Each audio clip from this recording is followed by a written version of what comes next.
Hello guys, welcome back to my YouTube channel. आप सभी का मेरे चैनल पे स्वागत है। और आज का ये वीडियो हिंदी विषय से यूजीसी नेट की तैयारी कैसे करें उस बारे में है। और जितने भी बच्चे हैं जिनको भी समझ नहीं आ रहा, 2 मंथ बचे पेपर को कि वो पेपर की तैयारी कैसे करें, तो आप इस वीडियो में लास्ट तक बने रहें। मैं आपको हर एक चीज़ क्लियर करके बताऊंगी।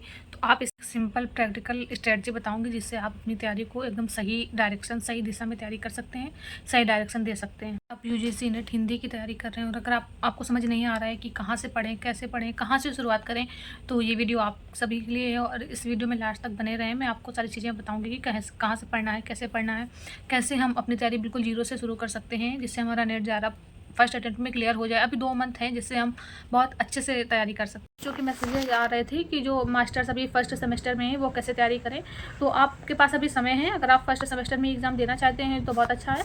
आप सबसे पहले PYQ देखिए और एग्ज़ाम पैटर्न देखिए कि इसमें कितने क्वेश्चन आते हैं, कहाँ से आते हैं। फर्स्ट पेपर के बारे में एनालाइज करिए, सेकंड पेपर के बारे में। और अगर आपका सेकंड पेपर हिंदी है तो हिंदी है या कोई भी विषय है, आपको दोनों की PYQ बहुत अच्छे से देखने हैं। 3-4 साल की PYQ लगाइए तो आपको समझ आएगा कि कहाँ से कितना पढ़ना है। जो सबसे ज़रूरी काम है वो है एग्ज़ाम पैटर्न को समझना कि इसमें 2 पेपर होते हैं, पेपर 1, पेपर 2, और दोनों पेपर इक्वली इंपॉर्टेंट होते हैं। हम किसी को ऐसे कम या ज़्यादा लेके नहीं चल सकते, हमें दोनों पेपर पे फोकस करना होता है। पेपर 1 और पेपर 2 सेम डे पे पेपर होता है। एक पेपर 1 में 50 क्वेश्चंस आते हैं और पेपर 2 में 100 क्वेश्चन आते हैं। टोटल जो क्वेश्चन होते हैं वो 150 होते हैं और मार्क्स 300 मार्क्स का हमारा एग्ज़ाम होता है। तो सबसे जो पहला काम है वो हमें एग्ज़ाम पैटर्न को समझना है कि हमें कैसे तैयारी करनी है और कैसे एग्ज़ाम पैटर्न में कितने क्वेश्चन आते हैं और कौन सी यूनिट को कितना वेटेज देना है। जब हम PYQ देखेंगे और एग्ज़ाम पैटर्न को समझेंगे तो हम ये बात अच्छे से एनालाइज़ कर पाएंगे कि हमें कितना समय कहाँ पे देना है। एग्ज़ाम पैटर्न के अकॉर्डिंग ही हमें करना होगा, इसलिए PYQ बहुत ज़्यादा ज़रूरी है। कि हम पढ़ बहुत कुछ रहे हैं लेकिन हमें समझ नहीं आ रहा है कि कैसा क्वेश्चन पेपर आता है, कैसे क्वेश्चंस आते हैं, तो हमारी पूरी स्ट्रेटजी वेस्ट हो जाएगी। इससे अच्छा है कि आप सबसे पहले PYQ पे फोकस करिए। PYQ करने के बाद जब आपको समझ आ जाए कि कौन सी यूनिट पे कितना फोकस करना है, देन उसके बाद आप तैयारी शुरू करिए। पहले PYQ देखिए, एग्ज़ाम पैटर्न समझिए, फिर उसके बाद करें सिर्फ हिंदी विषय की। तो हिंदी में हमें किन यूनिट पे ज़्यादा फोकस करना है, हिंदी में हमें किन यूनिट्स पे ज़्यादा फोकस करना है, इस पर ध्यान देने की बहुत ज़्यादा ज़रूरत है। क्योंकि 1 से 10 तक यूनिट है और 10 यूनिट बहुत ज़्यादा लेंदी है, तो हम सबको नहीं पढ़ सकते हैं और इतना डीप में। तो कुछ इंपॉर्टेंट यूनिट हैं जिनमें हम ज़्यादा फोकस करके अपना मार्क्स इंक्रीज़ कर सकते हैं। तो वो यूनिट है 5 से 10 कविता, यूनिट 5 कविता, यूनिट 6 उपन्यास, 7 कहानी, 8 नाटक, 9 निबंध, 10 अन्य गतिविधियाँ। तो ये जो 5 यूनिट है ये बहुत ज़्यादा ज़रूरी है, आपको इन पे बहुत ज़्यादा फोकस करना पड़ेगा। सबसे ज़्यादा क्वेश्चन जो है इन्हीं यूनिट से आते हैं, इतिहास वाले से आते हैं बट इधर से ज़्यादा आते हैं। यूनिट 5 जो है वो कविता की यूनिट है और उस पर आपको जो छोटी कविताएँ, यूनिट 5 में बहुत ज़्यादा कविताएँ हैं, तो जो छोटी कविताएँ हैं जैसे नागार्जुन की, धूमिल की, अज्ञे की, महादेव वर्मा की, पंत की, इनको आप पढ़ लीजिए एक बार। और इनमें कि ये इनका प्रकाशन वर्ष क्या है और किस काव्य धारा में संकलित है, इनसे बहुत क्वेश्चन आते हैं। मिलान करने के लिए भी आते हैं, और कविताओं की पंक्तियाँ कि किस कविता की कौन सी पंक्ति है। अगर आप इतना कर लेते हैं तो आपके काफ़ी क्वेश्चन सही होने के चांसेस हो जाते हैं।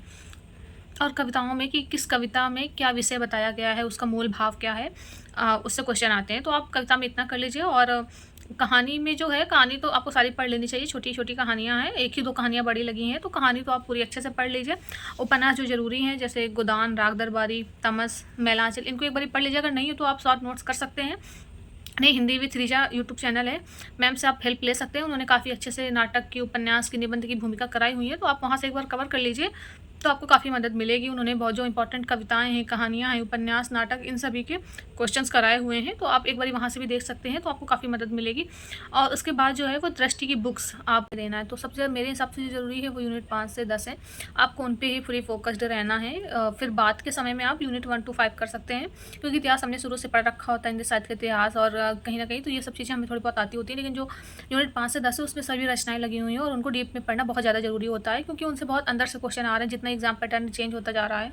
और दृष्टि यूजीसी नेट की जो बुक आती है हिंदी साहित्य का इतिहास, आप उससे पढ़ सकते हैं। अभी नया जो अपडेटेड वर्जन आया है, 5वां संस्करण, 5th एडिशन, आप उसमें काफ़ी डीप में दिया हुआ है। 4th में भी डीप में ही था, बट आप इसमें ना इम्प्रूव करके ज़्यादा डीप में दिया हुआ है, तो आप इससे कर सकते हैं। उपन्यास वगैरह अगर आप पूरे नहीं पढ़ पाते हैं तो दृष्टि से कर लीजिए। और शॉर्ट नोट्स ज़रूर बनाइएगा अपने, जो भी आपको समझ आ रहा है, जितना भी समझ आ रहा है, आपको शॉर्ट नोट्स बनाना बहुत ज़्यादा ज़रूरी है। क्योंकि लास्ट टाइम में आप किसी भी बुक से नहीं पढ़ सकते हैं, आपको वो आपके शॉर्ट नोट्स ही काम आएंगे जिनको आपको मल्टीपल टाइम रिवीजन करना है। तो अभी फॉर्म भी नहीं आए हैं, तो आप अभी आराम से कर सकते हैं तैयारी। अभी 2 मंथ है कम से कम, क्योंकि मिड जून में ही एग्ज़ाम होता है इसका, उससे पहले नहीं होगा। तो अभी आपके पास 2 महीने हैं, और 2 महीने में आप अभी डेडिकेशन से डेली 5 to 6 आवर्स पढ़ाई करेंगे, 5-6 घंटे अगर आप देते हैं तो आपकी बहुत अच्छी तैयारी हो जाएगी।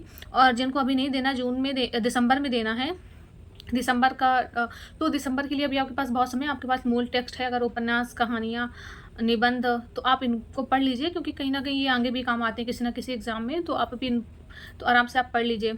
जो नाटक है, नाटक यूनिट 8 तो बहुत ज़्यादा ज़रूरी है। यूनिट 8 से बहुत क्वेश्चन पूछे जाते हैं। सबसे ज़्यादा अगर क्वेश्चन पूछे जाते हैं 10 यूनिट में से, तो वो यूनिट 8 ही है। नाटक से बहुत क्वेश्चन पूछे जाते हैं, तो आपको नाटक की भूमिका बहुत अच्छे से करनी है। और प्रसाद के नाटक तो बहुत ज़्यादा ज़रूरी है, तो आपको प्रसाद के नाटकों पर बहुत फोकस करना पड़ेगा और बहुत अच्छे से पढ़ना।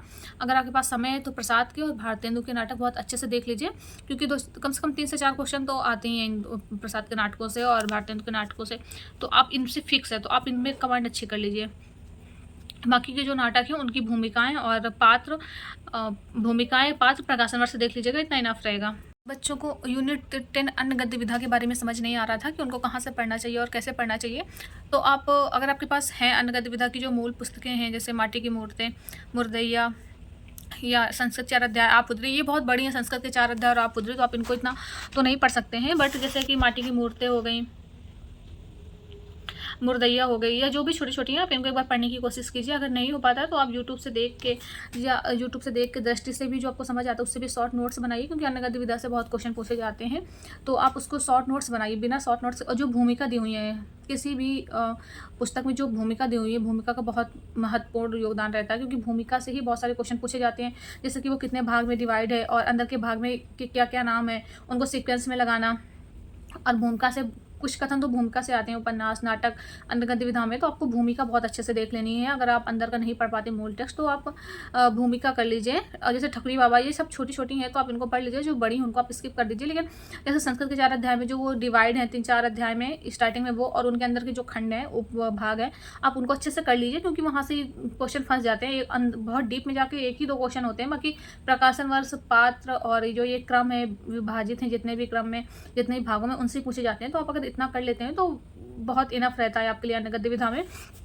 आपको अन्य गद्य विधा के शॉर्ट नोट्स तो बनाने ही पड़ेंगे, कि वो प्रकाशन वर्ष क्या है, संस्मरण है, रेखा चित्र विधा पूछ लेते हैं कई बार कि ये कौन सी विधा है, निबंध है, यात्रा वृत्तांत है। तो आपको ये सब चीज़ें बहुत क्लियर रखनी चाहिए। आपको सिलेबस तो याद ही होना चाहिए कि सिलेबस में जो लगा हुआ है वो कौन कौन सी रचनाएँ लगी हुई हैं, और कौन से राइटर की कितनी रचनाएँ लगी हैं। तो ये सब चीज़ें अगर आप क्लियर कर लेते हैं ना, तो 2-3 क्वेश्चन यहीं से आ जाते हैं मिलान करने को, कि कौन से राइटर की कौन सी रचना है।